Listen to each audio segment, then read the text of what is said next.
Alright, today we're going to be talking about some of the visual improvement mods that are available for 2.0.2 as of right now, and I'm sure over the time as the game develops, more of these visual mods pop up, but this is, in my opinion, some of the best mods out there to improve your visual experience within the game, and we're going to list them one by one and basically go from there. First of all, we're going to be talking about the exclamation mark K exclamation mark realistic camera. This mod has been made available by Kelster, and in honesty, he's got a whole series of visual mods that we're also going to be showcasing. But first of all, we're going to be talking about his realistic camera mod because it very much emulates the controls that you would normally have with your joystick. So, for instance, all of this stuff, it sadly doesn't have a lot of panning in it, but if I just switch to the mouse, I can basically do quite a lot of significant zoom-ins and whatnot, and move around a lot easier when it comes to the map. One thing that is important, unlike gamepad support, you can't actually, well, you can actually, my apologies.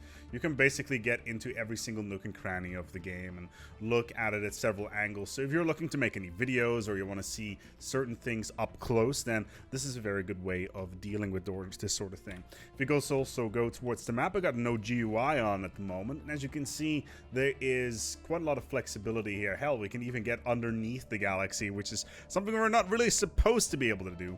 But still, having the ability to very quickly move around the galaxy and looking at small details is very, very useful. Let me see if I can find an interesting locale here. Like, for instance, this ring world right here, we can get right on top of it and whatnot, as well as this here Fallen Empire station. So yeah, first of all, the realistic camera, a great little tool to look at your enhanced graphics as you know, you add more and more mods to the game. Then we get to Real Space 3.0, a total overhaul of the Galaxy Generation system, which adds a whole bunch of additional star systems to the actual game, some of which you may have actually seen in some of the B-roll that I use throughout my various videos. As you can see, the galaxy itself seems to be a lot brighter with a lot more interesting stars everywhere. So let's take a look around on what we can actually find within the context of the galaxy at large. Let's see if we look here. Yeah, there we go. So, for instance, we got your standard neutron stars. They're a lot smaller right now and whatnot. And there is, for instance, if I can get to it. Yeah, there we go. There is this Class D star, which is a very low luminosity star. They have a bunch of additional bonuses on systems as well. So there's a bunch of small modifiers here and there that do affect your game. But overall, I think it's generally quite worthwhile because some of the things that are available in this particular mod are absolutely staggering. For instance, this here Proto Star, which looks absolutely amazing. A lot of work and a lot of love has gone into this particular mod, with a lot of different systems and nebulae being added to the game, and whether or not the rescaling of black holes is definitely a thing. Let me see if I can find a hyperluminous star. There you go, and that's a Class A supergiant. And basically, they use the full scale of the full planetary slash star scale when it comes to luminosity and type. So not only do you have your standard G2 yellow dwarf type like our sun is, but you also have stuff like this, and I believe there is a couple of very interesting things floating around, like this Wolf-Rayet star, which is a very interesting type. Let's see what else we have. A bunch more stuff. I'm pretty sure there is Novae in here as well. This is a Class M Hypergiant, for instance. This is interesting. This is a... oh, not a Class D star. Okay. Let's see if I can find the Nova in here, because they're actually kind of interesting. What's this? That's unclaimed system. Overall, though, like, the entire game does... the entire mod does add a whole bunch of very interesting... There is a Novae. So a Novae is basically a smaller star orbiting a much larger star, slowly eating up the mass of the other star towards the point that it becomes too heavy and basically explodes into something that is called a Novae. And also a whole bunch of other stuff is being added here as well, like new backgrounds and whatnot. So overall, if you want to have a mod that adds a lot more flavor to your stellar types, then this is definitely the way to go. Real Space 3.0. The link is down below in the description.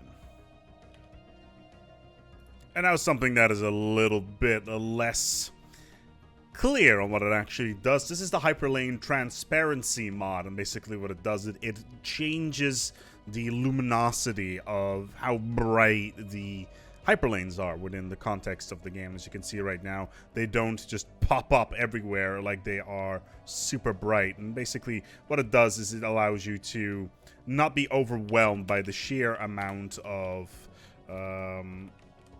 hyperlanes everywhere. As I'm trying to get no GUI back on. There you go. So basically, if we enable and disable our hyperlanes, they are not nearly as bright as they should be. And even if we tag into one of our species and we have hyperlanes enabled, they do not burn into our skull.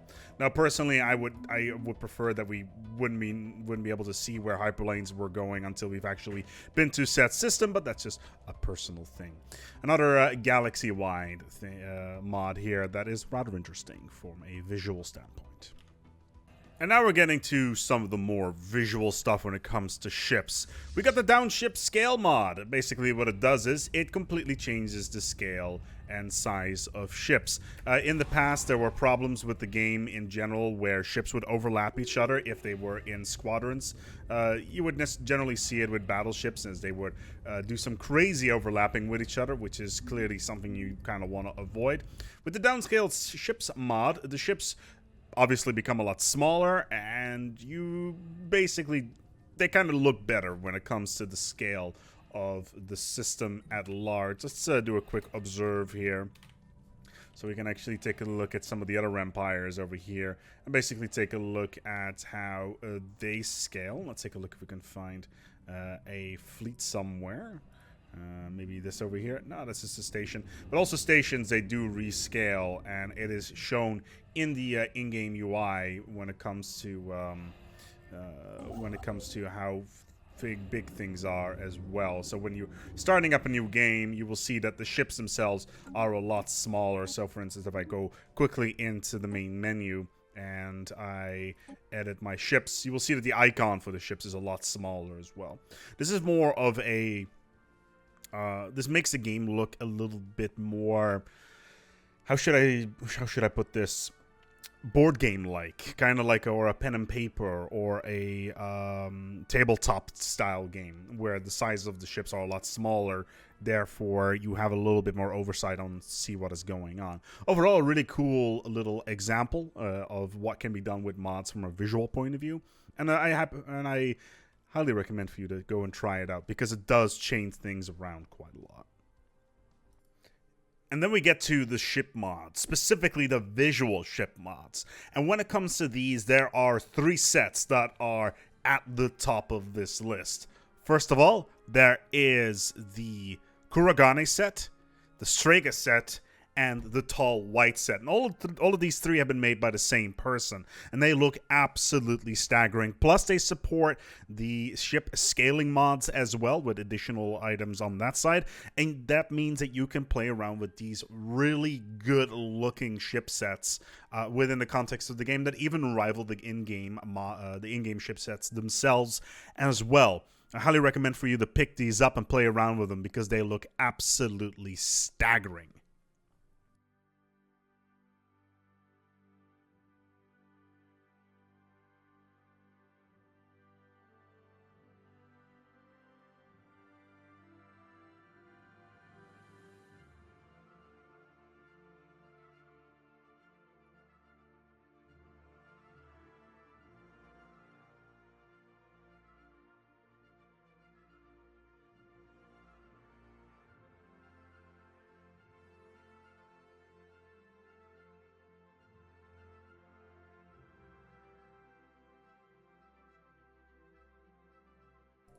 Now, all of these mods combined make for a far more interesting visual experience. If we go into our home system, you can see that the skybox has changed completely. The camera has smoothened out significantly if we go into Observer, and we go into the galaxy at large. All the maps and stuff are all looking incredibly good, as well as some of the nebulae spinning around, having access to better ship mods, and basically making scaling look a lot better as well. So overall, the game itself looks a lot more realistic scale-wise, but also from a visual aspect. No longer are these gigantic ships floating around. Look at that, that Titan is tiny compared to that star or even that ring world, whereas normally they'd be gigantic. And no longer will we see any of these overlapping items anymore. The camera is a lot smoother. The skybox is amazing. I've got real space enabled, so all sorts of crazy systems are going to spawn all over the shop, and that is pretty much what we wanted. We wanted to have more variety on our looks. We wanted more variety on our camera. We want our ships to look better in context of the rest of the game, and remember to turn that off.